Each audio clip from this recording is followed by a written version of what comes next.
이란이라고 이렇게 표시되어 있는 이 부분이 바로 페르시아 왕국이 시작됐던 곳인데 네. 대체로 기원전 8세기에서 7세기 초 그 당시만 해도 이게 큰 세력은 아니었죠. 그리고 페르시아라는 이름을 본격적으로 쓰지도 않았어요. 그러다가 기원전 한 550년경 그때를 기점으로 해서 점점점 이게 팽창하게 됩니다. 그래서 그 서아시아 전체를 통합하면서 일종의 동양의 패권자로 등장하게 되죠. 그 시기에 단숨에 권력을 잡은 사람이 바로 다레이오스 1세입니다. 페르시아 역사상 최대 영토를 정복한 그런 왕이 된 거죠. 이 다레이오스가 얼마나 넓은 땅을 차지했는지 지도를 한번 볼까요? 와. 어마어마하죠. 와우. 지금 이란의 옆에 있는 이라크, 그 시리아, 레바논, 이 리비아의 일부까지 차지하게 됩니다. 와. 그리고 동쪽으로는 파키스탄 쪽까지 가고 와우. 북쪽으로는 우즈베키스탄까지 갔다 오고 그래요. 페르시아 제국을 완전 대제국을 만들었잖아요. 그래서 왕 중의 왕이다라고 그렇게도 불리고 이란 교과서에도 가장 중요한 인물이고 정복 사업을 그 다리우스만큼 잘한 사람이 없었다고 할 정도로 네, 되게 정복을 잘했고. 근데 완전 다르게 배웠어요. 그래요? 다리우스. 그래? 사실 이런 그림을 보면서 배웠어요. 네. 근데 미안하지만 아주 나쁜 리더라고 배웠어요. 나쁜 리더라고 배웠어요. 특히 이런 장면이 있어요. 우리 강제로 군인들이 그냥 가고 싶지 않아요. 그리스 가고 싶지 않아요. 가라, 그리스 가라. 이런 그래서 그런 인식 갖고 있어요. 좀 폭력적인 왕으로 그리죠. 맞아요. 그렇게 배웠다는 게 좀 다른 신기하네요. 시각이네요. 네. 완전 다른. 역시 동서양의 처음 알았죠? 충돌이네요. 네. 처음 알았어요. 그렇습니다. 아 근데 이게 근데 땅이 예. 지금 너무 많은 나라들을 점령을 했잖아요. 예, 근데 이게 어쨌든 간에 넓어지고 다스리는 나라가 많아지면 이게 좀 통치하기 좀 쉽지 않아지잖아요. 그러게요. 인종도 다를 거고 네, 사람도 그렇죠. 다르고 말 다 다른데. 사실 어떤 왕이 위대하다라고 말을 했을 때 단순히 땅을 넓게 정복했다는 것 때문만은 아닌 거죠. 사실 그 정복한 것도 중요하지만 더 중요한 것은 관리를 해가야 정복된 되잖아요. 땅을 어떻게 관리하느냐의 문제죠. 그걸 잘 관리하는 자가 진정 위대한 지도자라고 볼 수 있겠죠. 자, 그렇다면 이 통치를 제대로 할 때 제일 필요한 것이 뭘까요? 군대를 잘 길러야 되지 않을까요? 정략 결혼? 정략 결혼. 통합 아니에요? 근데 일단은 이 전체를 다스리기 위해선 넓은 지역을 다스리기 위해서는 정보가 제일 중요하지 않을까요? 정보. 네. 어디서 무슨 일이 일어났는지를 정확하게 알아야 거기에 민첩하게 대처를 할 수 있는 거죠. 네. 소통이네 소통. 예, 그렇죠. 소통 그런 것들을 잘할 수 있게 하기 위해서 이 다레이오스가 만든 방법이 바로 왕의 길이라는 걸 닦은 거예요. 왕의 길? 그 페르세폴리스 말고 거점 도시로 수사라는 곳이 있어요. 이 다레이오스가 수사라는 곳에서 그 제국의 서쪽에 사르디스라는 곳까지 길을 닦았는데 그 길이가 무려 2,700km였대요. 와우. 지금 서울에서 부산까지 경부고속도로가 416km 정도 되거든요. 그러니까 6배 되는 거리를 그 시기에 만든 거예요.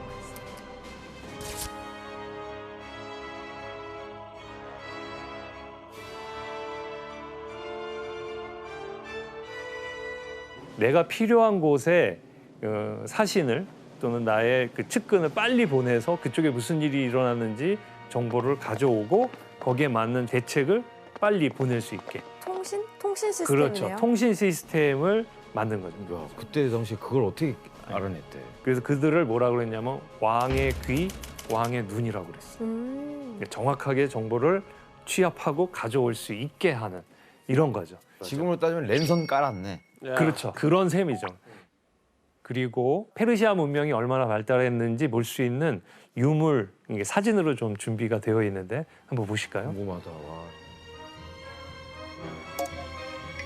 뭐야 이거? 이건 뭔가요? 이거 달고나 아니에요? 달고나? 돈. 화폐, 금화. 예. 두 번째는 무슨 장신구? 술잔? 술잔. 그리고 이거는 그릇이죠. 금이에 다 금으로 한 건가? 네, 금. 이게 다 금이에요. 금입니다. 화려하네요. 와.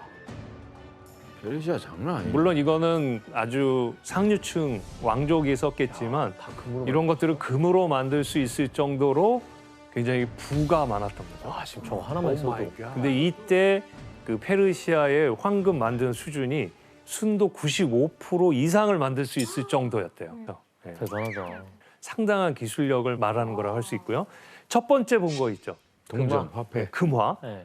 화폐 제도를 만들었다는 것도 굉장히 선진적인 의미를 볼 수 있지만 금화를 써서 이미 통용됐다는 거는 그만큼 어마어마한 규모의 경제력을 갖추고 있었다라는 걸 보여주는 것이죠. 와. 자, 이렇게 그 어떻게 보면은 페르시아라는 나라는 상당히 고도의 문명을 발전시키면서 승승장구한 이런 모습이 보여지는데 이때 그리스 상황이 어땠는지 한번 보도록 할까요? 와우. 와우. 자, 지금 보시면 페르시아 제국이 이만하다면 그리스는 요만했습니다. 차이가 많이 나네요. 근데 이제 중요한 차이는 뭐냐면 페르시아는 하나의 절대적인 왕권을 놓고 통일 국가, 하나의 엄청난 통일 왕국을 이루고 있던 데 반해서 그리스는 폴리스로. 네, 폴리스 체제로 조그맣게 나뉘어져 있었어요. 그러니까 하나의 도시가 하나의 국가 행세를 한 거죠. 그 수가 몇 개나 되는 줄 아세요? 한 100여 개? 100여 개? 그것도 많이 잡아서 얘기한 거죠? 너무 많은 것 같은데 그것도 저는. 그것도 많아요? 네. 네. 1000여 개. 와. 1000여 개. 와.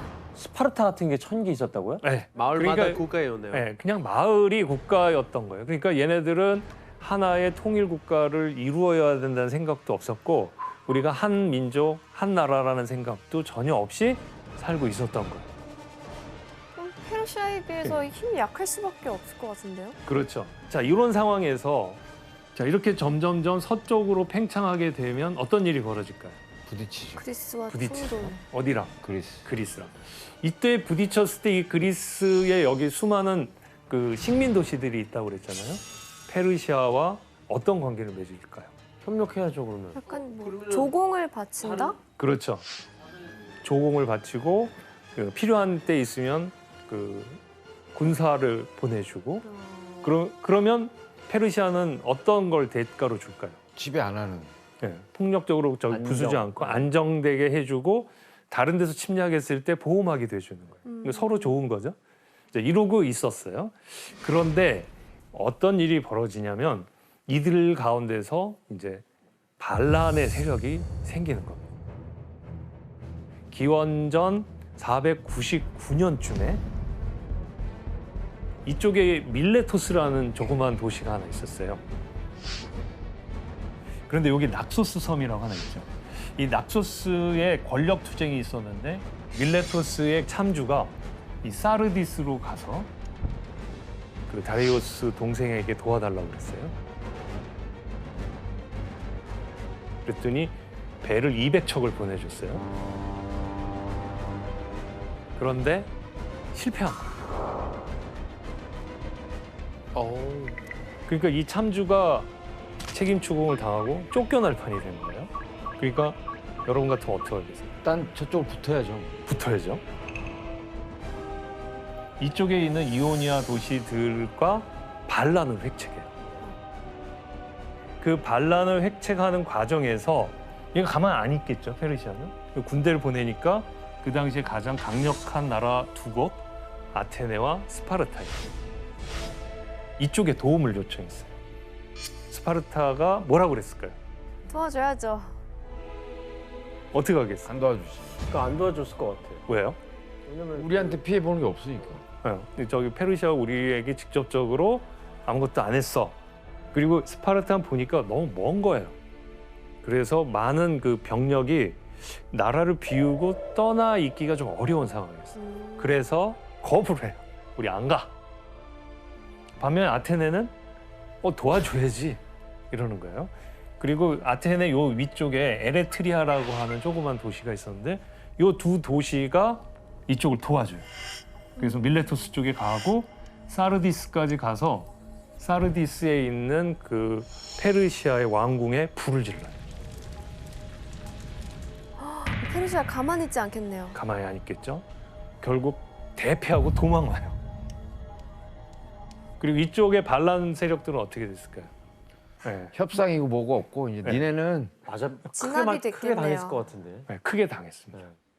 492년이 됐을 때 페르시아가 아테네 그리고 에레트리아 아까 여기 조그만 나라가 있다고 그랬죠. 얘네들 가만 안 두겠어 하면서 다레이오스 왕이 노발대발 그래서 그 엄청난 군대를 보내게 됩니다.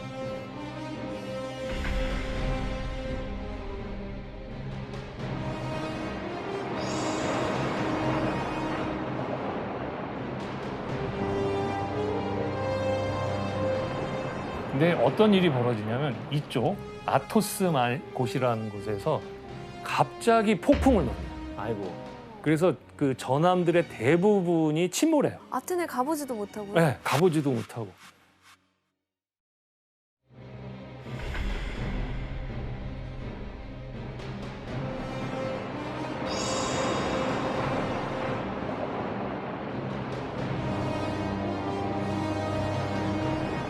근데 어떤 일이 벌어지냐면 이쪽 아토스 곳이라는 곳에서 갑자기 폭풍을 넣어요.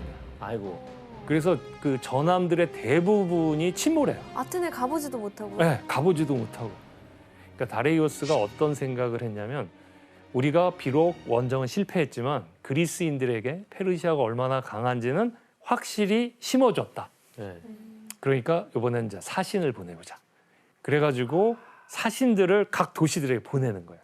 자, 그러면서 너희들은 이 항복의 의미로 우리에게 이것을 바쳐라. 이렇게 요구를 해요. 혹시 뭘 요구했는지 짐작이 되나요? 예, 바로 물과 흙을 내놔라. 물과 흙? 물과 흙? 그것은 너희는 우리에게 항복했으니 우리가 요구하는 조공을 바쳐라. 이런 뜻으로 받아들였대요. 자, 이 사절을 받은 도시국가들, 그리스의 도시국가들의 반응은 어땠을까요? 저는 발로. 찰 거예요? 이야! 구덩이로? 스파르타네. 싸웠을 것 같아요. 싸웠을 것 같다. 네. 아니야, 현실적인 걸 봐야 돼요. 뭐 싸워서 못 이겨. 지금 이제 이 세 분이 바로 다른 많은 도시국가들이 취했던 행동이었어요. 좋다. 당신들이 요구하는 거 바치겠다. 우리가 당신들하고 싸워서 안 된다는 거 아니까 우리가 줄 테니 우리를 공격하지 말고 서로 좋은 관계를 맺자. 이러면서 다 물과 흙을 바치는 의식을 했대요. 반면에 안드레아스나 키미아 씨처럼 반대하는 두 도시가 있었어요. 스파르타, 아테네. 스파르타와 아테네였습니다. 자, 여기서 정식 문제를 한번 좋아요. 내겠는데요. 아테네와 관련된 퀴즈입니다. 자, 항복의 의미로 흙과 물을 바치라고 한 페르시아의 사절단을 아테네는 어떤 방법으로 응징했을까요?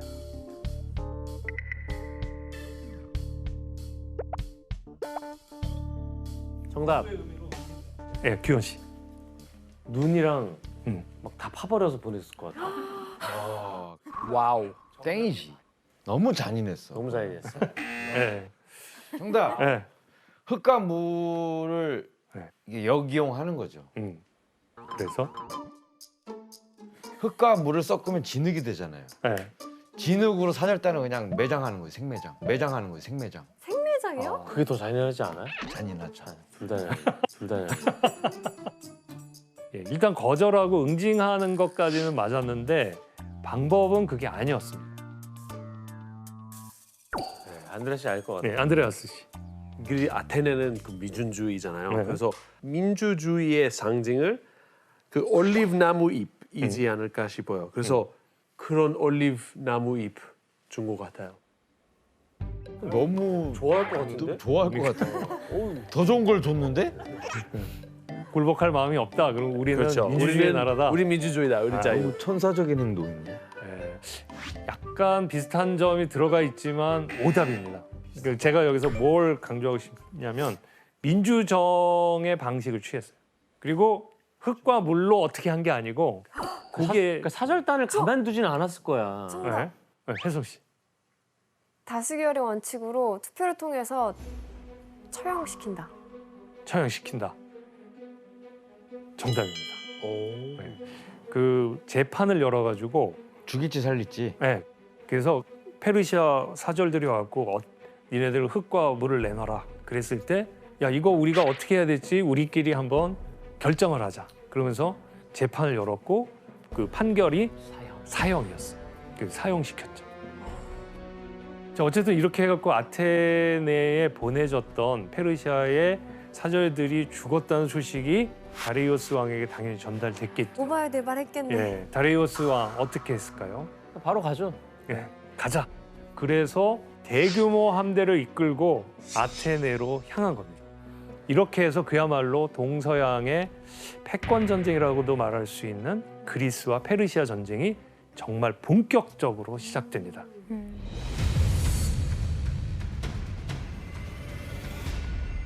다리우스가 두 번째 침략을 하게 됩니다. 근데 이번에는 로도스 섬을 거쳐서 사모스 섬이 하나 있고 그런 다음에 여기 낙소스 섬을 정복했대요. 그리고 조금 위에 가면은 델로스라는 것도 있는데 델로스를 정복하고 만약 이런 경로를 통했다 그러면 이렇게 오면 되죠. 네. 그런데 얘네들이 이쪽으로 와요. 에이? 그 이유는 아까 이 이오니아 반란을 도와줬던 두 개의 도시가 있었다고 그랬죠. 아, 아테네랑 에레트리아. 에레트리아를 일단 응징하겠다는 거죠. 그러니까 에레트리아 너희들이 이오니아 반란을 도와줬으니 우리는 너희들 친구 아니다. 완전히 몰살시키고 시민들을 노예로 팔아넘겼대요. 자 이제 아테네를 쳐야 될 거 아니에요? 그래서 다시 내려와가지고 이쪽에 있는 평원으로 자리를 잡습니다. 저 평원이 여러분들이 잘 알고 있는 마라톤 평원.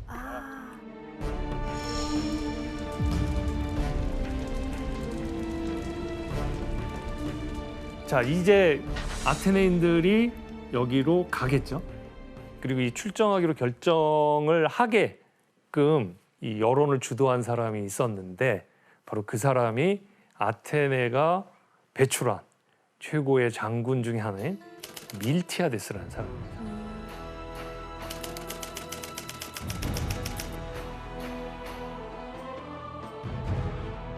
그러니까 밀티아데스는 페르시아의 위협을 잘 알고 있었고 또 페르시아와 싸워본 적이 있기 때문에 페르시아의 이 전략 전술에 대해서 상당히 그 지식이 있었던 거죠. 경험이 있었던 거죠.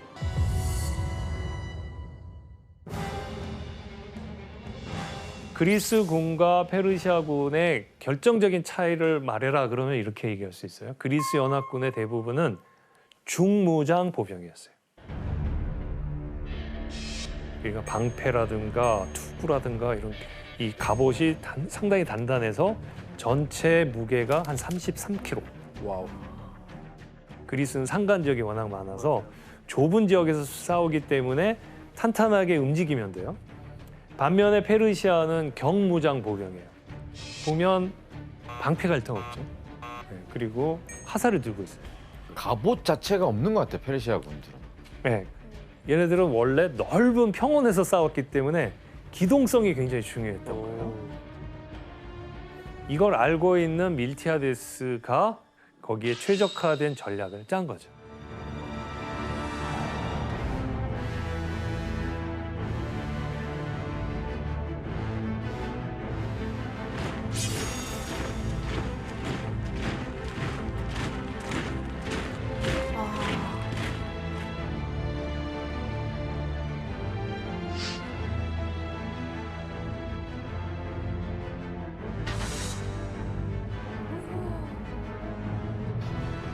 근데 일단 그 전열이 좀 신기한 것 같아요. 그 약간 사각형으로 박스처럼 예. 세워서 이렇게 전진하는 것 같던데. 그게 바로 수적 열세를 극복할 수 있는 묘안이었어요. 포위해서 예, 그리스 연합군의 가운데가 이렇게 얄팍하게 있고 여기가 이런 식으로 두껍게 돼 있었죠. 네. 예. 페르시아군은 균일하게 방진을 짰죠. 그리스 연합군이 이렇게 짜서 쫙 내려와요. 화살을 쏘겠죠.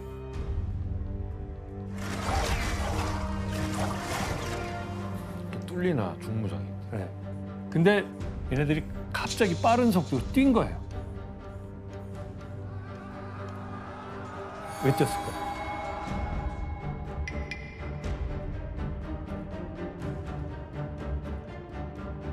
이게 화살 포물선을 그리잖아요. 쭉 해서 이 떨어지는 속도를 계산했고 얘네들이 갑자기 확 뛴 거예요. 그러니까 이 궁수들이 쏜 화살이 무력화돼 버려. 그래서 비껴나간 거구나. 네. 그리고선 이쪽을 밀어붙이는데 그리스 연합군의 가운데가 너무 얄팍한 거예요. 그래서 이게 밀렸어요. 그럼 얘네들이 쭉 들어오겠죠. 그 사이에 여긴 두툼하니까 여기에서 맞선 애들을 누르고 온 거예요. 그러니까 이때 옆 측면을 공격한 거예요. 완전 포위를 해버렸네요. 그러네요. 사방에서 포위가 됐네요.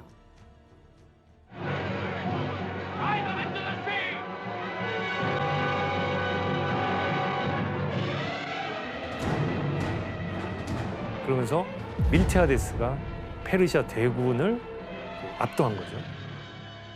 이걸 양쪽 날개에서 밀어붙인다. 그래서 양익 포위 전술 뭐 이렇게도 얘기를 해요. 이때 그리스인 사망자는 굉장히 적었대요. 한 200명이 안 되는 수, 대체로 192명 정도로 추산을 해요. 반면에 페르시아는 거의 대부분이 죽었다. 자, 이렇게 해서 아테네는 마라톤에서 정말 기적적인 승리를 거두게 되죠.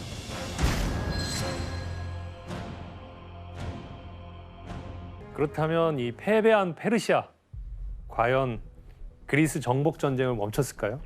여기서 그만뒀을까요? 아니죠. 자존심이 상했는데. 그건 아니죠. 어쨌든 이 전투로 그 페르시아의 대왕 다리우스는 아주 자존심이 굉장히 상했겠죠. 그리고 더 큰 계획을 세웁니다. 이제 아테네, 스파르타를 혼내줘야겠다 이런 생각을 넘어서서 그리스를 통째로 다 나의 것으로 삼아야겠다 이런 야욕을 품게 되죠. 그러면 이제 뭐 바로 두 번째 그리스 대 페르시아 전쟁이 시작되는 건가요? 예. 근데 이 과정에서 뜻밖의 일이 벌어지고 맙니다. 이 복수를 꿈꾸던 다레이오스가 죽습니다. 죽는군요. 예, 65세의 나이로 세상을 떠나게 되는데요.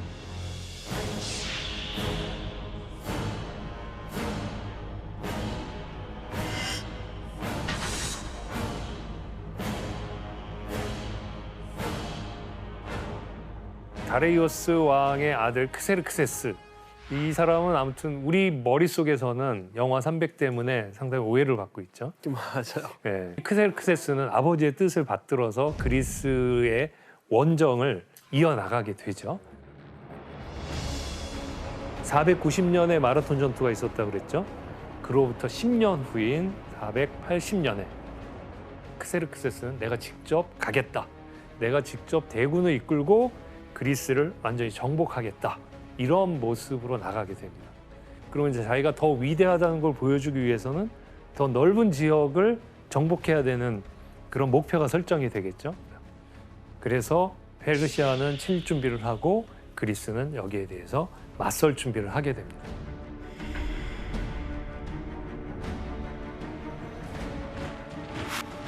이 둘 사이에 굉장히 긴장감이 팽팽하게 드러났게 되셨죠. 그렇다면 이 둘의 전투가 어떻게 진행되는지 그 사건이 일어난 곳, 그것을 우리의 두 번째 여행지로 삼아서 한번 떠나보도록 하겠습니다. 좋습니다. 이 협곡의 이름을 딴 테르모필라의 전투, 이게 바로 제2차 그리스 페르시아 전쟁에서 가장 유명하고 가장 치열한 곳으로 꼽힙니다.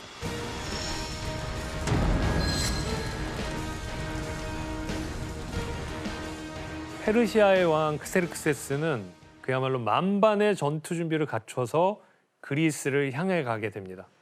그런데 이 크세르크세스에게는 커다란 걸림돌이 있었죠. 스파르타의 왕이자 최고의 전사로 불리는 레오니다스가 바로 그의 적수였기 때문입니다.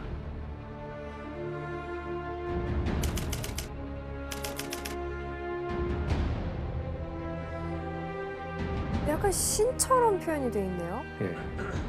그러니까 무슨 배짱으로 사실 작은 도시인데 그러니까요. 그렇죠. 경제적인 규모나 군사력이나 인구 이런 걸 비교해 봤을 때 스파르타가 페르시아에게 그렇게 한다는 것 자체가 좀 이해가 안 되죠. 그런데 스파르타는 바로 이런 행동을 할 수 있는 전사들을 길러는 독특한 시스템이 있었습니다. 그리고 전사들은 그런 어떤 자신감이라든가 자부심, 자존감 이런 게 굉장히 컸었죠.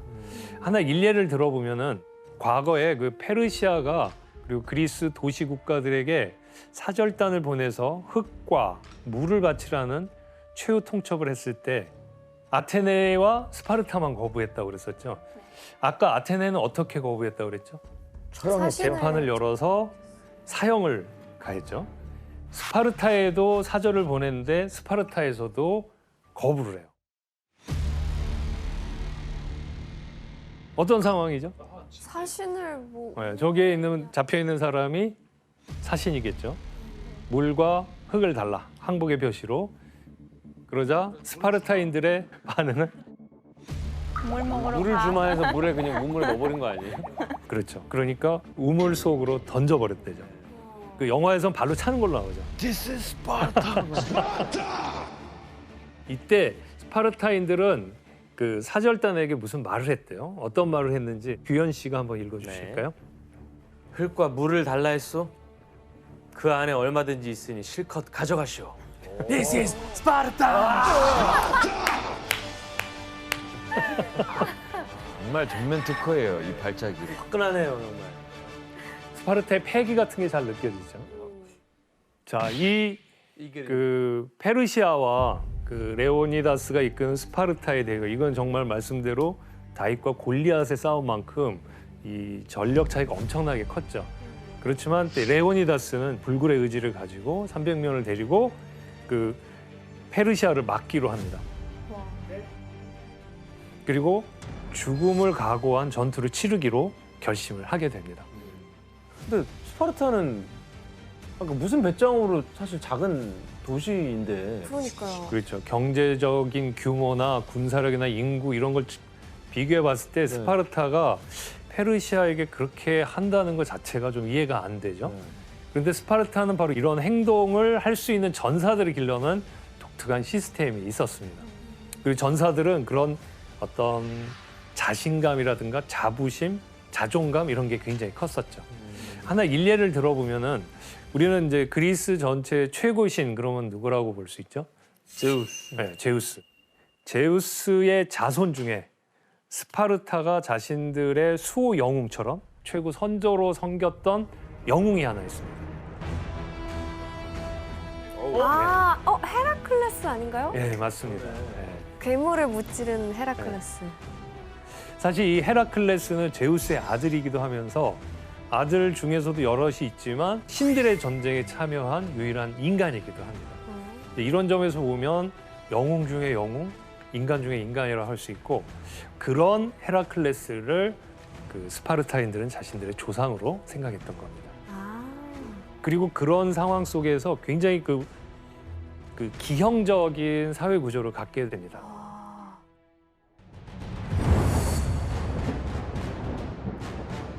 자, 그러니까 얘네들의 가장 큰 목적은 강력한 전사를 키우는 것이었어요. 이게 일종의 국가 최대의 목표라고 볼 수 있죠. 그래서 거기서 스파르타식 그런 훈련이 나오는 거네요. 맞습니다.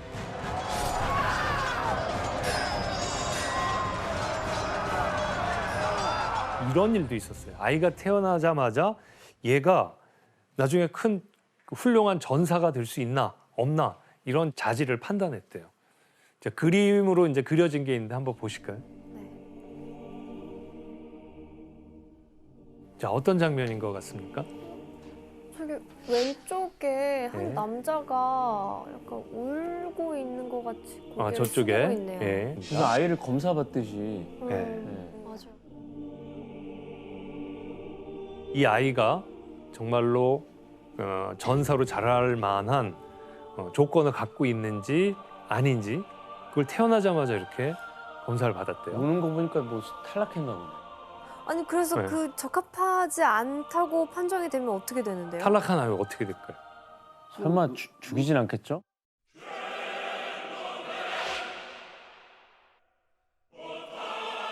얘를 죽였대요. 얘를 죽였대요. 아기를 네. 그래서 전사가 될 아이와 저걸 버려질 아이를 나눴는데 이 버려질 아이들을 버리는 곳이 아포테아이라는 곳이었어요. 네, 아포테아이라는 말을 그대로 보면 버려두는 곳 이런 뜻인데 그 밑에는 항상 늑대들이 우글거렸대요. 그래서 버려진 아이들을 그 늑대들이 뜯어먹었다. 뭐 이런 얘기가 있습니다. 와, 그럼 진짜 안드레아스 무서운 씨 보면- 사회다. 스파르타에서 태어나자마자 전사로 키워지는 거예요? 바로? 맞아요. 특히 이런 악어계이라는 교육 과정이 있었어요. 7살 때부터 20살 때까지 진짜 대단한 어마어마한 훈련을 시켰어요. 네. 그래서 그런 훈련 통해서 스파르타인 되는 거죠. 스파르타 교육이 굉장히 가혹했다고 그래요. 10시간씩 막 그 기초 체력 훈련부터 해서 무기를 사용하는 법. 그리고 어린 나이에. 네, 격투기 이런 것들을 주로 해갖고 소년들이 자신의 몸을 강하게 만드는 여러 가지 방법을 쓴 거죠. 그래서 사실 제가 교육을 스파르타식으로 받았거든요. 그런 말이 유행할 정도로 네, 예전에 스파르타식 교육이라고 해가지고 근데 신기하게 저희 그리스 친구에게 한국에서 스파르타식이라는 표현이 있다는 거 말할 때 그리스 친구들이 다 신기해 이렇게 생각해요. 우리 그런 전혀 없어요. 그냥 대단한 군인이라고만 생각하고 있어요. 우리나라에서는 학원 홍보할 때 제일 많이 쓰거든요. 스파르타식 교육으로 여러분의 전단지. 자녀들을 바꿔보겠다 뭐 이런 얘기 많이 하니까. 그럼 부모들이 되게 좋아하죠. 되게 좋아하시죠. 우리 애들을 강하게 키울 수 있다. 이런. 본전 뽑았다 뭐 이러면서. 자, 이렇게 그 소년들이 강하게 키워지면서 단계별로 만들어지고 했는데 혹독한 훈련과 여러 가지 시스템을 통해서 전사를 길러낸 이 스파르타. 하지만 이제 이런 스파르타에게도 항상 고민은 있었어요. 스파르타가 바로 그 펠로포네소스 반도에서는 또 옆 나라를 조금씩 이렇게 영토를 확장해 나갔다고 그래요. 또한 그 옆에 있는 시민들을 자신들의 노예로 삼고 그러니까 이게 어떻게 보면 스파르타가 확장해 나가는 데 있어서 계속 노예들은 늘어나는데 시민들의 수는 증가하지 않는 거예요. 도표를 보면서 한번 설명을 해드리죠.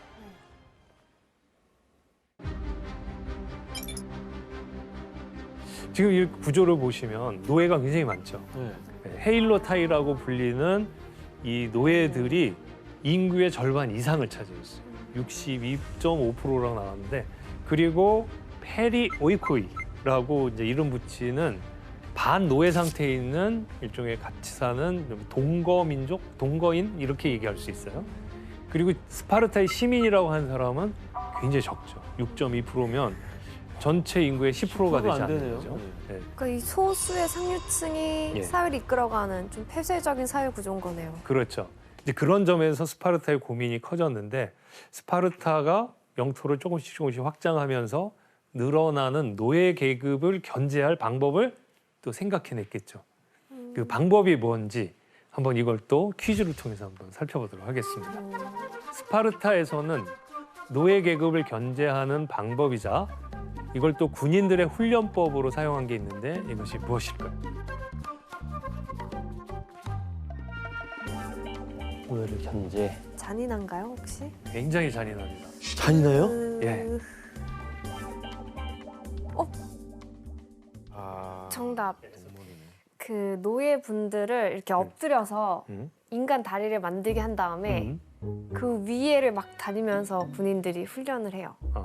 와우. 그거보다 훨씬 더 잔혹합니다. 예, 오답이고요. 예. 스파르타 시민들이 노예를 뭐로 정답. 받나? 그냥 풀어놓는 거죠. 풀고 어. 사냥이죠. 인간 사냥. 그렇게까지. 잔인한 거 아닌가요?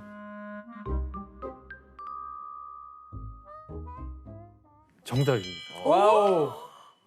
와우. 예, 그렇게 한 거예요. 그 거의 비슷하게 했는데 이 노예들 중에서도 똑똑하고 센 친구들이 있을 거 아니에요? 이 친구들에게 어디 한번 가볼 때 한번 가봐라 이렇게 풀어놓는 거예요. 그리고 그 뒤를 스파르타 전사들이 사냥하게 만들어요. 쫓아서 잡는 건데 죽여도 좋은 거예요. 자, 이런 방식으로 노예들을 강하게 억압한 거죠. 그리고 이런 모습을 보면 아, 도망갈 수가 없구나 하는 거를 느끼겠죠.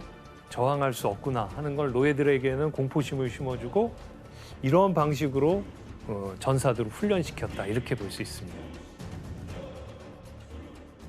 이런 교육으로 길러진 사람이 바로 레오니다스 왕인 겁니다. 레오니다스는 페르시아가 쳐들어올 때 앞장서서 나가게 되죠.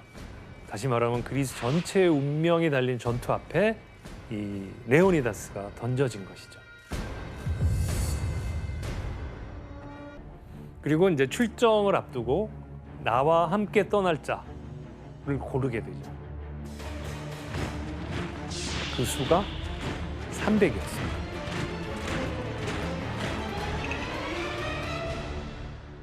자, 여기서 또 하나 문제를 내겠습니다.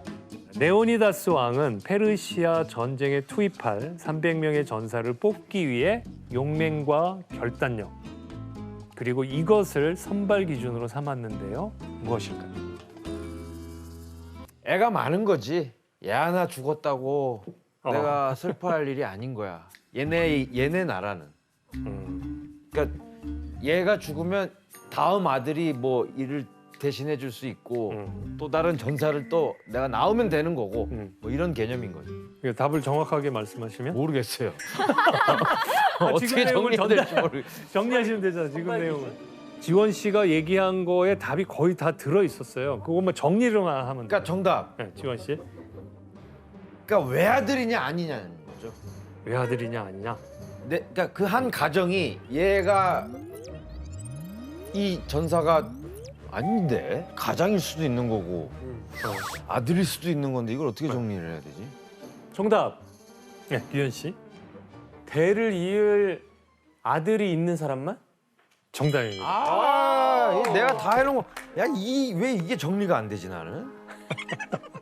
어떤 일이 벌어져도 이 사람이 죽어도 전사의 대가 끊기지 않게. 끊기지 않고 이 아이가 또 성장해서 자기네 아버지처럼 훌륭한 전사가 된다. 이런 생각을 해서 조건을 내세우고 그렇게 해서 300명을 선발했다고 합니다. 또 따지고 보면 그런 건 또 짠하네. 네, 짠하죠. 자, 이렇게 페르시아 왕 섹세르크세스 그리고 사자의 자식 스파르타의 레오니다스 300명과 함께 레오니다스가 이제 테르모필라이로 진군하기 시작했고 저쪽에서는 이제 페르시아 대군이 내려옵니다. 마침내 이제 테르모필라이 근처까지 와서 이들의 대결이 이제 시작되는 것이죠. 이 사실 테르모필라이가 스파르타에선 멀지 않아요. 저거 왜 굳이 저기까지 스파르타가 나서서 가서 싸운 거야? 원래 도시 국가 중에 육군력이 제일 강한 걸로 유명했었어요. 스파르타가. 예, 그리고 그 페르시아가 이쪽 육로를 통해서 올 때 아테네와 스파르타가 목표 지점이잖아요. 그래서 이쪽으로 내려오게 되는 걸 막기 위해서는 최적의 장소가 이곳이다라고 생각을 했고 페르시아군이 엄청 많잖아요. 만약 넓은 평원에서 싸우면 그 유리하겠어요? 불리하죠. 이건 수적인 열세를 극복하기가 어려워요.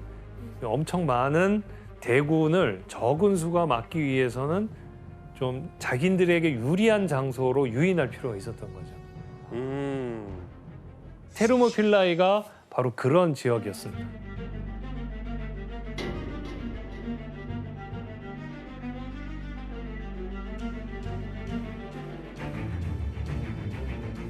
지금 보면 이쪽에 그 절벽이 보이죠?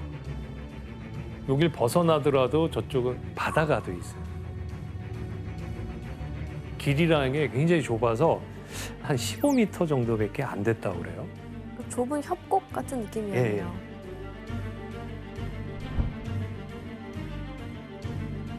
좋은 방법은 좁은 곳에서. 좁은 곳에서 하면 저쪽이 아무리 많아도 앞에서 싸우는 인원은 제한이 되어 있기 때문에 1대1 싸움밖에 안 되죠. 1대1로 싸우고 뒤에 줄 서 있는 거나 마찬가지잖아요. 그러니까 이제 300명이 여기를 탄탄하게 지키면 저쪽에서 아무리 밀고 들어와도 거기를 통과할 수 있는 인원은 제한되어 있기 때문에 이 지역이 가장 대적하기 좋은 곳이다라고 해서 여기로 간 거죠. 여기에 또 우리가 알고 있는 것에 오해를 조금 벗겨낼 게 있는데 스파르타는 300명이고 저쪽 페르시아는 한 100만 명이 왔다. 이렇게 얘기를 알고 계시죠. 몇십만 명이 왔다 봐요. 네. 그런데 사실 25만 명 그 정도라고 계산을 하고 있어요. 아하. 좀 과장해서 얘기한 거죠. 스파르타는 진짜 300명만 간 거예요? 레오니다스의 친위대 300명은 맞는데 300명이 전부는 아니었고 이쪽 저쪽 도시에서 몰려온 테베를 비롯해서 여러 도시를 하면 한 7천 명. 7천 대 20. 그래도 엄청나죠. 네. 딱 10배씩 불리네요, 이 사람들 보니까. 자, 이렇게 해서 이제 이쪽 7천 명과 저쪽 페르시아 25만 명이 대결을 하는 테르모필라의 전투가 이제 시작하게 됩니다.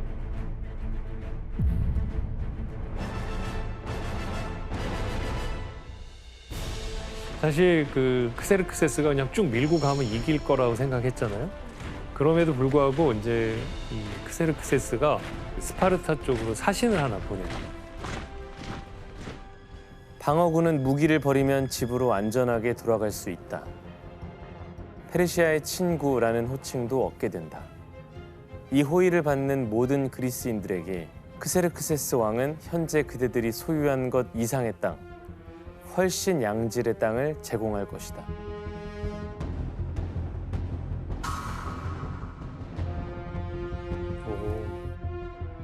결국 먼저 공격을 시작한 쪽은 페르시아 쪽이겠죠. 쫙쫙 밀고 오는데 이쪽에선 대응을 어떻게 했을까요?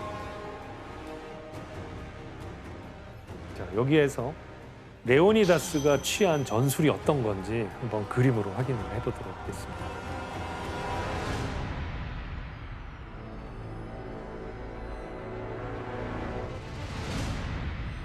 이런 대형을 이제 팔랑크스 대열이라고 하는데 중무장 보병은 이 방패를 쭉 맞대고 창을 앞으로 내놓는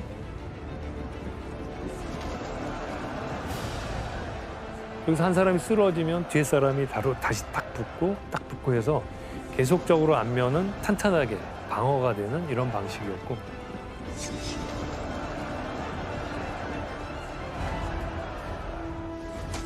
돌을 던진다든가 화살이 쏘아질 때는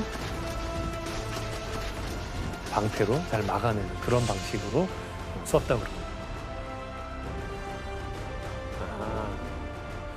이게 굉장히 위협이 됐을 것 같은데 그런 말이 아주 전해져요. 그죠? 우리가 화살을 쏘면은 태양이 가려질 정도니 너희 굴복하라. 스파르타 애들이 우린 굴복하지 않는다. 그러면서 너희들이 쏘는 화살이 태양을 막아준다면 우린 시원한 그늘에서 싸우게 되니 우린 좋다. 이런 식으로까지 영화에서 봤던 포기를 것 같아요. 부렸다고 그러더라고요. 예. 사실 이 페르시아군은 언제나 그 넓은 지역에서 화살을 쏘고 경무장 보병이 기동성 있게 막 출격하는 이런 전술이었는데 이쪽으로 딱 몰아넣으니까 완전 힘을 못 쓰게 되는 그런 거였죠. 결과가 너무나 스파르타 쪽으로 기울을 수밖에 없었던 거죠. 지금 스파르타가 이 좁은 곳에서는 좀 예. 더 유리해 보이는데 예. 페르시아는 이 상황에서 어떻게 했어요? 그래서 크세르크세스가 이걸 뚫을 수 있는 방법을 한번 생각하게 되는데 결정적인 승부수를 하나 띄우게 됩니다. 그림을 한번 볼까요? 뭐지? 자, 혹시 이 그림 보신 적 있나요? 이 페르시아 페르시아 사람 같은데? 네, 페르시아 군인데 다레이오스 왕이 키웠다는 군대죠. 페르시아의 특별한 군대입니다. 이모탈이라고 혹시 들어보셨나요? 맞아요. 네, 가면 쓰고 그거 아니에요? 네, 그 영화에서는 가면 쓰고 기괴한 모습으로 나오죠. 네. 이 근접전에서 도무지 이게 돌파가 안 되니까 경무장 보병을 다 빼고 이 이모탈 부대를 넣게 됩니다. 이 이모탈 부대의 수가 1만 명이라는 거예요. 그리고 이쪽의 수와 이제 비슷한 상황이 됐죠. 이 1만 명의 이모탈 부대를 넣는데 그리스 역사가 헤로도토스가 그렇게 쓴 거예요. 저쪽에서 부대가 오는데 10,000명의 애들이 하나씩 그 쓰러지면 또 들어오고 쓰러지면 또 들어오고 저 부대가 도무지 그 줄어들지 않는다. 이런 말 때문에 쟤네들은 불사의 부대라라고 불렀죠.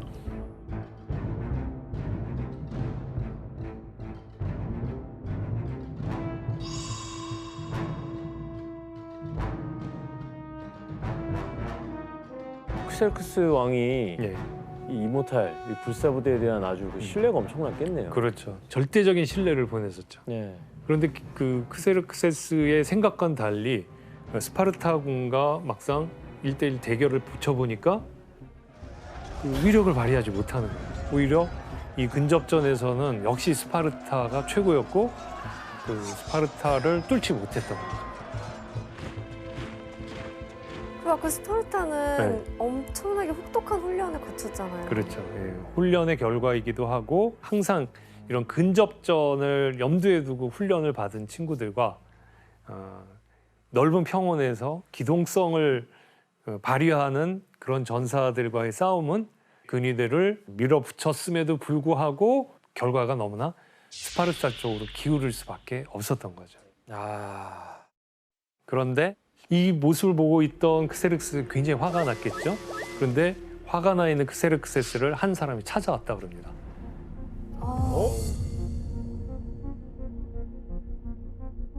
그리고 이 사람이 나에게 황금을 준다면 당신이 여기를 돌파할 수 있는 방법을 알려주겠다. 아, 내부자가 있었구나. 네, 내부에 배신자가 또 있었습니다. 이 사람이 그 정보를 아주 중요한 정보를 하나 누설하게 되는데 그게 어떤 정보였는지 한번 지도를 통해서 한번 살펴보도록 하겠습니다. 바로 그 인물이 나타나서 얘기해 준 게 그겁니다. 폐하, 테르모필라이를 통과하는 길은 여기만 있는 것이 아닙니다. 좀 험하고 좁긴 하지만 이쪽에 여기까지 와서 뒤를 치면은 스파르타군을 이겨낼 수 있습니다. What secret path? An old goat track. It comes down on the other side of Thermopylae. 새끼를 알려줬구나. 실존 인물이구나. 예, 에피알테스라는 사람이 그 페르시아 군대에게 알려줬어요. 그 단어 자체가 그리스 말로 악몽이라는 뜻이에요. 이름이 그렇게까지 만들어졌고. 맞아요. 그 이름 때문에 악몽이란 뜻이 생긴 거군요. 최악이다. 맞아요. 네. 근데 그걸 대비를 아예 안 해놓은 거예요, 레오니다스는? 레오니다스도 이 사실을 좀 알게 됩니다. 뒤쪽에 움직임이 있었을 거 아니에요? 이쪽으로 온다 그러면 그 레오니다스 어떻게 해야 될까요? 뒤를 방어하거나 돌아가야 되겠죠. 그런데 좀 더 넓은 공간으로 나가게 되면은 대응이 안 된다는 걸 알게 된 거예요. 그래서 여기서 움직이느니 최대한 여기서 버티는 게 상책이다. 이런 생각을 했어요. 게다가 여기에는 또 스파르타 정신이라는 게 있어요. 그 남아있는 식구 중에 스파르타 전사들이 전쟁터에 나갈 때 배웅을 할 거 아니에요? 그럼 여인들이 옆에 쭉 서서 부르는 노래가 있었대요. 방패를 들고 오거나 방패에 실려 오거나. 아, 살아서 돌아오지 말아라. 네. 살아서 들어오려면 방패 들고 이겨서 오거나 아니면 장렬히 죽어서 명예롭게 와라. 방패를 던지고 살아남는 건 스파르타 군사한테는 있을 수가 없는 일이죠. 도망가면 안 되는구나. 예. 이런 정신이 있었고 그다음에 7,000명이었다고 그랬잖아요. 그중에 일부를 후퇴를 시킵니다. 너희들은 빨리 여기 싸우지 말고 가라. 그러니까 그러면서 이제 후방을 방어하라고 얘기한 거죠. 나와 스파르타 전사 300명은 남아서 목숨을 걸고 협곡을 지킨다. 나머지 그리스군은 즉각 후퇴함으로써 목숨을 건져 훗날을 도모한다. 그리고 아마 레오니다스는 자기가 들었던 델피에서 들었던 예언도 떠올랐을 겁니다. 온 라케다이몬 땅이 헤라클레스의 후손인 자기 왕의 죽음을 슬퍼하게 되리라. 이렇게 사방에서 몰려온 페르시아 군에 맞선 스파르타군은 치열하게 싸웠지만 전세가 기우는 걸 막을 수는 없었습니다.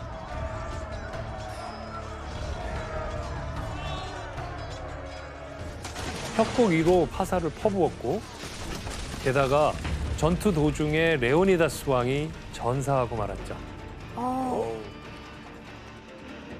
결국 300명의 스파르타 전사가 모두 죽고서야 이 전투는 끝이 납니다. 신탁대로 된 건가요? 그런 셈이죠. 네. 크세르케세스가 이 전쟁에서 이 전투에서 내가 쉽게 이길 거라고 예상을 한 거예요. 근데 생각과 달리 좀 그냥 배신자 때문에 이기게 됐는데 그래서 그거에 화가 나가지고 스파르타의 왕을 죽인 후에 머리를 잘라서 테르모필리아에 가는 길에 입구에 세웠어요, 머리를. 크세르크세스 나에게 저항하는 자의 종말은 이렇다 하는 경고도 됐죠. 예.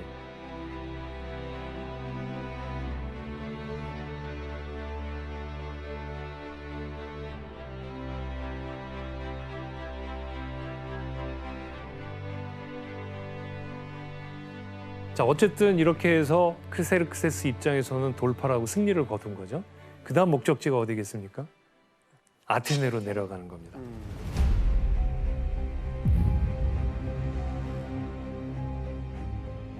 크세르크세스는 아테네를 향하는 길에 한 도시 한 도시를 정복하면서 파괴하고 약탈하고 사람들을 노예로 팔아먹게 되죠. 그리고 마침내 아테네에 도착하게 됩니다. 근데 깜짝 놀란 거예요. 크세르크세스가 아테네에 도착해 보니 사람들이 거기서 대항하고 자기네들과 싸울 준비를 하고 있을 줄 알았는데 와보니까 도시가 텅텅 비어있는 거예요. 미리 뭐 피해 있나요? 어떤 일일까요? 그 당시에 그 아테네의 지도자는 테미스토클레스라는 사람이었습니다. 이 테미스토클레스가 어떤 생각을 했냐면 우리는 전통적으로 육군이 강하지 않다. 그리고 우리가 그 항해술을 많이 발전시켰으니까 우린 전략적으로 해군을 육성해야 된다고 생각을 했었어요. 그래서 국가에 있는 많은 부를 해군을 만드는 데 썼어요. 이 테미스토클레스가 저쪽에 페르시아군이 스파르타를 뚫고 내려온다. 이 소식을 듣고 우리는 배를 타고 옆에 있는 인근 살라미스 섬으로 피신을 하자. 그리고 해전을 통해서 싸우는 걸 해보자. 그래서 아테네 시민들이 그 말에 설득이 돼서 갔다는 거죠. 섬으로 그러면 다 이동을 했으면 어쨌든 이제 가서 복수하려고 아테네를 간 크세르크세스 입장은 화가 많이 났겠어요. 그렇죠. 와보니 싸울 적이도 없고 완전히 비어있고. 그래서 어떻게 했을까요? 불 질러? 네, 그냥 도시를 전부 쑥밭으로 만들어 놓고 불을 질렀대요. 그리고 그 모습을 보면서 이제 아테네인들은 굉장히 막 가슴 아파하고 결의를 다졌다 그래요. 우리가 투지를 다지고 싸워서 이기겠다 이런 말을 하죠. 근데 다 도망가고 작전이 배로 싸우겠다 하는데 그걸 응해줘요? 나 배로 싸울래. 그러면 그 상대방이 그래 해줘요? 그랬을까요? 안 그러지. 안 그러죠. 그러니까 문제는 뭐예요? 살라미스에 와서 아테네와 대결을 벌일 수 있도록 만들어야겠죠. 예, 거기에 바로 테미스토클레스의 승부수가 있는 겁니다. 자, 여기서 문제 낼게요. 자, 아테네의 장군 테미스토클레스는 전쟁 상황을 역전시키기 위해 크세르크세스 왕에게 밀사를 보내서 자신의 뜻을 전하는데 그 내용이 뭘까요? 밀사? 정답. 네, 규현 씨. 아주 그냥 음. 크세르크세스 왕을 아주 그냥 욕하고 완전 욕 보이는 거예요. 아, 네 아빠도 안 되고 결국 너도 안 되는구나. 자극한다. 예, 그것도 좋은 방법인데 테미스토클레스가 쓴 방법은 아닙니다. 정답. 정답이 아니고요. 예, 안드레아스 씨. 그는 아주 그냥 완전 살라미섬? 우리 거기 아니에요. 살라미섬 아닙니다.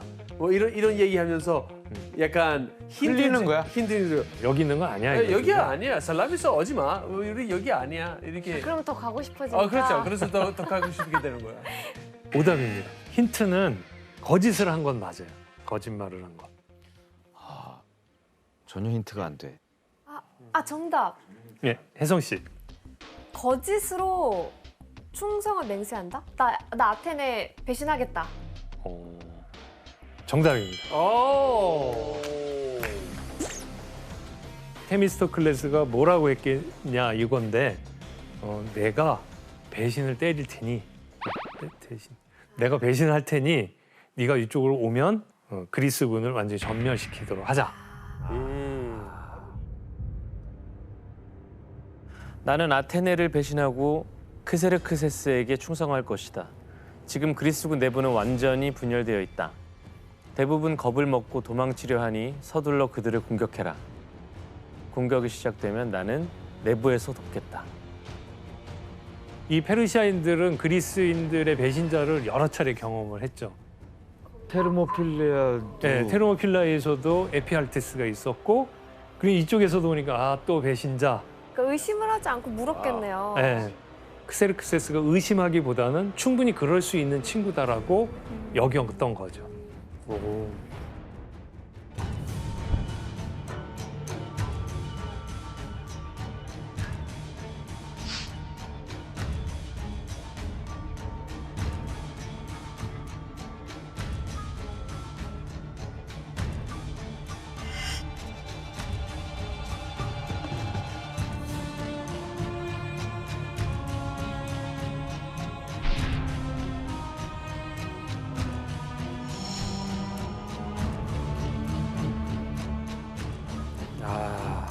이 사실 테미스토클레스가 이 거짓 충성을 맹세하면서까지 이 페르시아 함대를 살라미스로 끌어들인 이유는 이 지도를 보면 알 수 있습니다. 살라미스 해협은 육지 사이에 낀 깊고 좁은 바다였습니다. 지형적으로도 좁고 구불구불해서 이 배가 들어오기 힘들고 들어온다 해도 육지에 부딪히기가 쉽죠. 진짜 테미스토클레스 꾀쟁인데요? 예, 게다가 그리스에게는 비장의 카드가 있었습니다. 어떤 거죠? 기동력을 3배나 높일 수 있는 배를 특별히 준비했었기 때문입니다.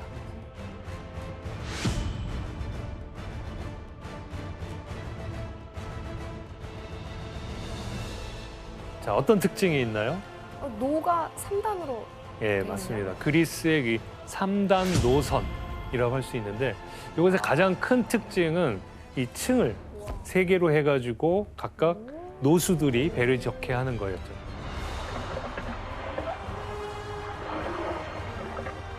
엄청 진짜 빨랐겠다. 그러니까 보통 배보다 한 3배쯤 빨랐다라고도 생각할 수 있겠죠. 예, 게다가 앞에 보면은 충격 구조가 있죠. 앞에 눈 모양이 있고 눈 모양이 이렇게 삐죽 나온 거 거기를 그 청동으로 감쌌다고 그러는데 이 당시 해전은 상대방의 옆구리를 노려서 충돌하거나 아니면 나란히 마주 보면서 부딪히는 것이 이 주된 전술이었기 때문에 이런 구조가 가장 유리하다 이렇게 생각을 했던 거죠. 허를 찌를 수 있는. 반면에 페르시아 배들은 1단 내지 2단이었대요. 그러니까 속도가 좀 느렸죠. 하지만 크세르크세스 왕은 자신이 있었습니다.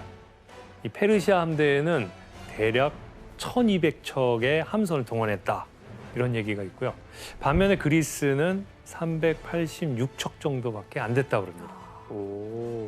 자, 이렇게 해서 이제 오늘의 마지막 하이라이트라고 할 수 있는 이 페르시아와 그리스의 전쟁. 이 전투가 바로 인류 최초의 해전이자 지금까지도 세계 3대 해전으로 꼽히는 바로 살라미스 전투입니다.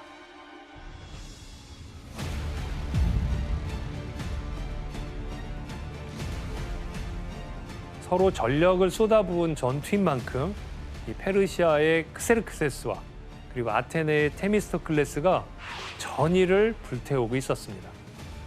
그리스인들의 나팔 소리로 전투 신호가 울리자 살라미스 해협에는 거친 바람이 불었습니다.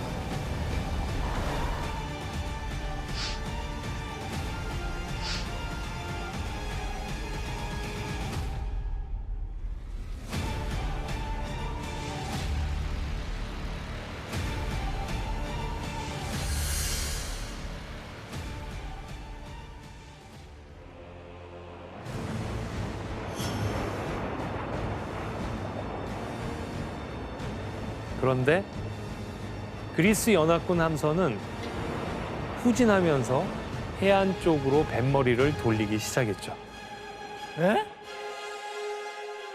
도망가네? 어떤 일일까요? 테르모필라이 전투에서 했던 것과 거의 동일한 방식을 여기서 취한 거예요. 그러니까 좁은 공간으로 계속 유인을 한 거죠. 페르시아 함대가 이쪽으로 들어오고 여기서 격파를 했죠.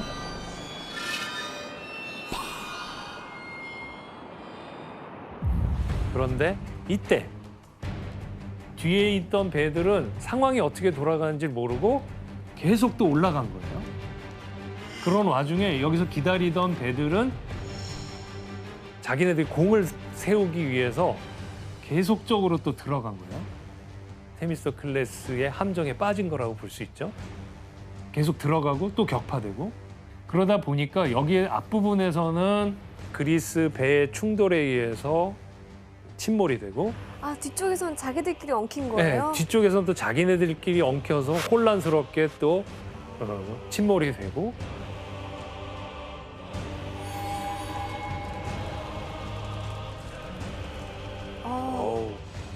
이런 식으로 해가지고 수적 열세를 완전히 극복하면서 살라미스 해전에서도 역시 아테네가 승리를 거두게 됩니다.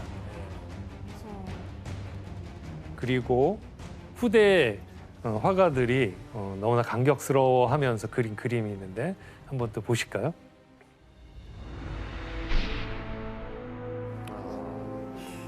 자, 이 그림은 비레름 폰 카울바흐의 그림인데요. 이 가운데 해협에서 두 나라의 해군이 육탄전을 벌이는 모습이 굉장히 혼란스럽죠. 네. 이 왼쪽 위에 옥자에 앉아 있는 사람이 바로 크세르크세스입니다. 그리고 뭐가 제일 특이하게 보이시나요? 좀 무슨 귀신 같은 저 세 명. 저 위에 이렇게 떠도는 모습 보이죠? 네. 이 살라미스 해전에서도 신적인 존재가 나타나서 우리를 돕는다. 이런 소문을 퍼뜨렸었어요. 그래서 특히 아테네의 전통적인 영웅 테세우스의 혼령이 나타나서 아테네를 가호했다. 이런 얘기가 전해지고 있습니다. 그리스는 이런 신 이런 걸 엄청 믿네요. 그렇죠. 네. 도대체 우리 인간의 힘으로 어떻게 이런 대단한 승리를 거둘 수 있을까? 이건 신과 우리 수호 영웅의 도움이 없으면 불가능한 일이었을 것이다. 자, 이렇게 살라미스 해전의 패배로 크세르크세스가 그리스를 정복하겠다 이런 꿈은 깨지고 말았습니다. 그리고 마침내 즉각 철군을 결정하게 되죠. 그래서 그리스 페르시아 전쟁은 이렇게 전반적으로 그리스의 승리로 막을 내리게 되죠. 이 사건을 계기로 해서 페르시아는 어느 정도 이제 침체기에 들어가게 되고 패권이 넘어갔겠네요. 이 그리스는 확장이 되게 됩니다. 특히 알렉산드로스가 마침내 그리스를 하나의 왕국으로 통합을 하게 됩니다. 통일 왕국을 만들어내고 그 힘으로 페르시아를 정복하게 되죠.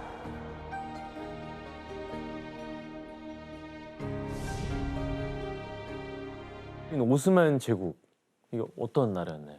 유럽을 공포로 몰아넣었던 오스만 제국의 시작은 사실 아주 미약했습니다.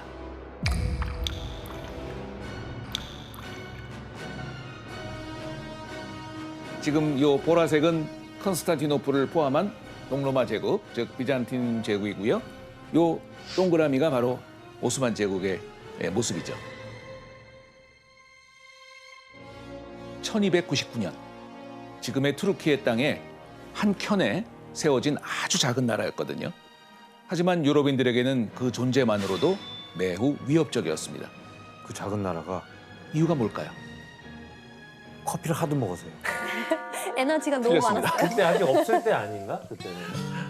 네, 이제 시작인 거죠. 왜 두려웠지 그 작은 네. 나라를? 바로 오스만 제국을 세운 민족이 십자군 전쟁으로 유럽의 질서를 크게 흔들었던 셀주크 제국의 후예였기 때문에 그렇습니다. 작은 전쟁.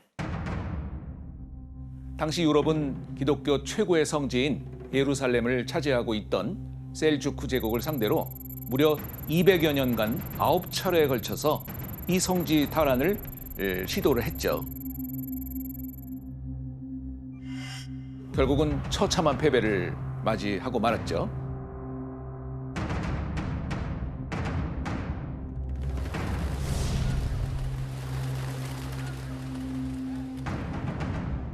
때문에 유럽의 입장에서는 오스만 제국의 크기는 정말 작지만 엄청난 저력을 가진 나라로 비춰질 수밖에 없는 거죠.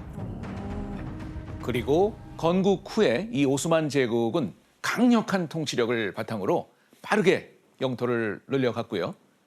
약 150년 만에 놀랍도록 성장을 하게 됩니다. 당시 오스만 제국의 영토가 얼마나 달라졌는지 한번 지도로 확인해 보겠습니다. 오스만이? 와.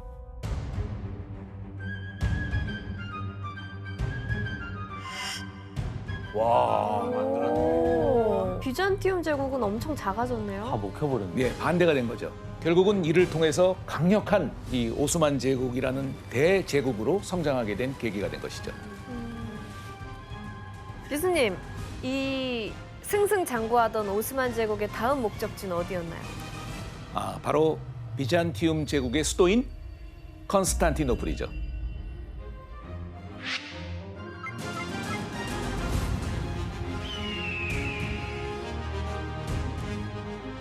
컨스탄티노플은 아시아 대륙과 유럽 대륙을 잇는 유일무이한 도시로 당시 세계 최대의 교역로인 바로 실크로드가 이 도시를 통해서 유럽으로 연결됐습니다. 세계의 돈과 물자 그리고 문화가 이 콘스탄티노플을 통과했던 것이죠. 중간 다리네 완전히. 그런데 이쯤 컨스탄티노플을 반드시 차지하고 말겠다는 강한 의지를 가진 술탄이 등장합니다. 바로 12살의 나이에 왕위에 오른 메흐메트 2세였습니다. 메흐메트 2세는 지략이 아주 뛰어났고요. 엄청난 야심을 가진 인물이었습니다. 훗날 사람들은 그를 천재 술탄이라고 불렀다 그러죠. 메흐메트 2세는 왕위에 오르자마자 반드시 컨스탄티노플을 손에 넣겠다라고 다짐을 하면서 1453년 4월 직접 오스만 제국의 군대를 이끌고 컨스탄티노플을 향해서 출정을 하게 됩니다.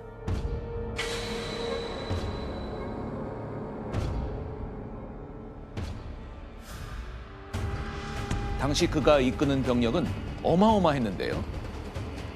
10만여 명의 군대, 그리고 배 70여 척에 달하는 함대를 포함한 아주 대군이었죠. 자, 그렇다면 이에 맞서는 당시 비잔티움 제국의 전력은 어땠을까요?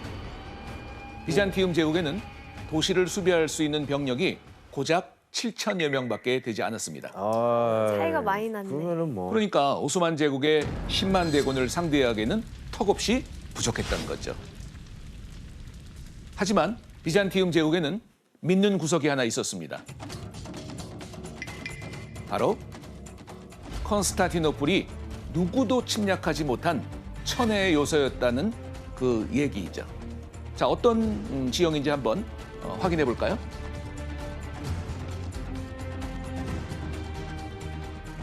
컨스탄티노플은 이렇게 삼면이 바다예요. 삼면이 바다로 돼 있어가지고 물살도 심하고 바람도 세기 때문에 감히 이 바다를 통해서 온다는 것은 불가능하다는 것이죠.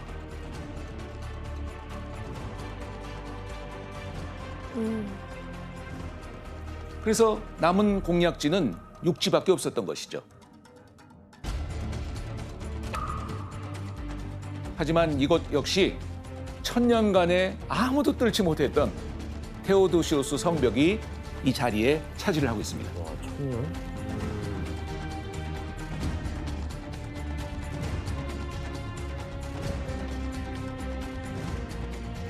최부대 씨, 이 오스만 제국은 이 성벽을 무너뜨리기 위해서 어떤 준비를 그 당시에 했어요? 사실 메흐메트 2세도 자기의 비장이 있었거든요. 무기 비장이 있었거든요. 바로 세계 최초의 고성령 대포였습니다. 대포가 있었군요. 대포.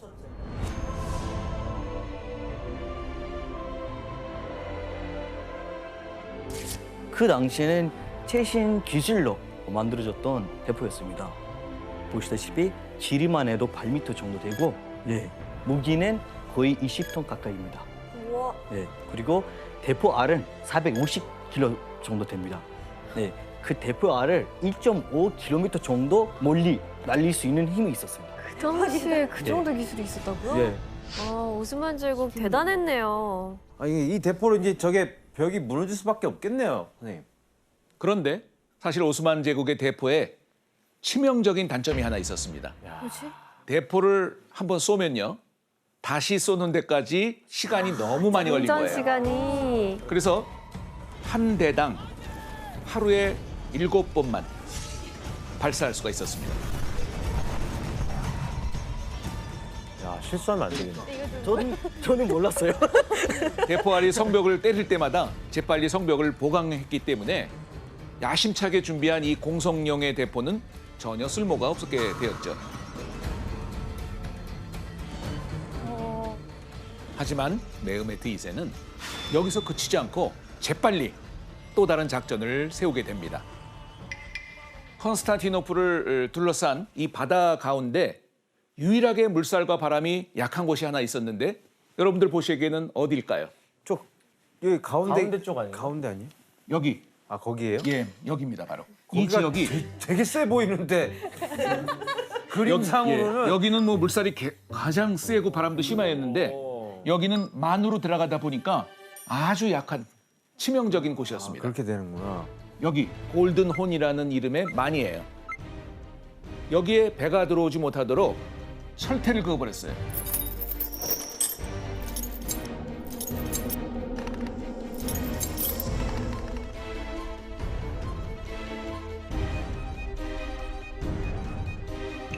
그래서 메흐메트 2세는 다른 방법을 하나 더 생각해내야 했습니다. 여기에서 문제를 하나 내겠습니다. 재밌는 퀴즈. 메흐메트 2세는 골든혼으로 배를 들여보내기 위해서 기상천외한 작전을 세우게 되는데요. 과연 어떠한 작전이었을까요? 정답. 네, 혜성 씨. 저 혹시 물을 다 퍼냈나요? 예? 혜성 씨, 혜성 씨. 그 무슨 말이에요? 기상천외하다고 아니, 하니까. 무슨 욕조인? 정답. 네, 케이트 씨. 배를 육지로 긁어 올라갔어요. 정답입니다. 와. 지금 아무도 생각지도 못한 기상천외한 방법을 생각해서 오스만의 함대를 배를 육지로 3km나 되는 거리를 오게 됩니다. 어떻게? 네, 밑에다 바퀴 달아가지고 이것이 끌고 어떻게 가능할 수 있었을까요? 수레를 밀고 왔겠지 뭐. 당시 이 상황을 묘사한 그림 하나를 보겠습니다. 언덕이야. 자, 그림을 보시면 어떻게 생각이 되세요? 아 이거 진짜 개고생했겠네요, 저게 다들. 가능한 와. 건지. 아 심지어 언덕이야. 네, 어떻게 마음에 이제는 그냥 손가락질만 하면 되잖아요. 옮겨라라고 하면 되는데. 와. 그리고 언덕 다음엔 뭐가 있죠 항상? 예. 내려가는데. 그거 죽음이에요. 그거 죽음이에요. 맞아요. 저 당시에요. 이 오스만 제국의 전함은 70여 대입니다. 대단하다 근데. 메흐메트 2세는 이 작전에 모든 전력을 총동원했습니다. 통나무를 베어와서 길을 만들고 수많은 병력으로 죽으림을 다해서 배를 끌어서 언덕을 넘었죠.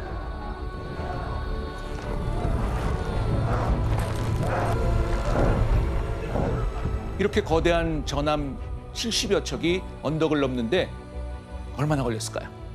일주일? 일주일 전. 아닙니다. 한 달. 더 멀어져 갔습니다. 하루? 하루? 하루입니다. 하룻밤. 하룻밤.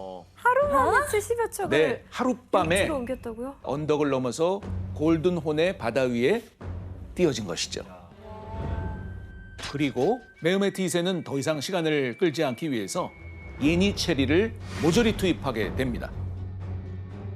온갖 무기를 휘두르며 적을 무차별하게 도륙하는 예니체리 군단의 공격으로 결국 오스만 제국은 컨스탄티노플을 점령하게 됩니다. 드디어. 메흐메트 2세는 오스만 제국의 수도를 컨스탄티노플로 옮기고 이슬람의 도시로 새롭게 꾸미는데 이게 바로 투르키의 최대인 도시인 이스탄불이 된 것입니다. 콘스탄티노플이 네.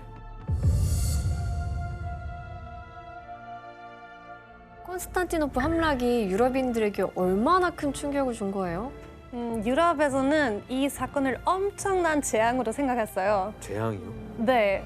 사실 유럽 사람들은 2000년 가까이 이어오던 로마 제국이 정신적인 뿌리라고 생각해서 그런데 지원 전부터 한 2000년 가까이 이어오던 로마 제국이 갑자기 완전 사라졌으니까 진짜 유럽 사람들에게 얼마나 큰 충격이었겠어요. 야, 저 요새를 함락시켰으니 소문이 엄청 퍼져나갔겠네.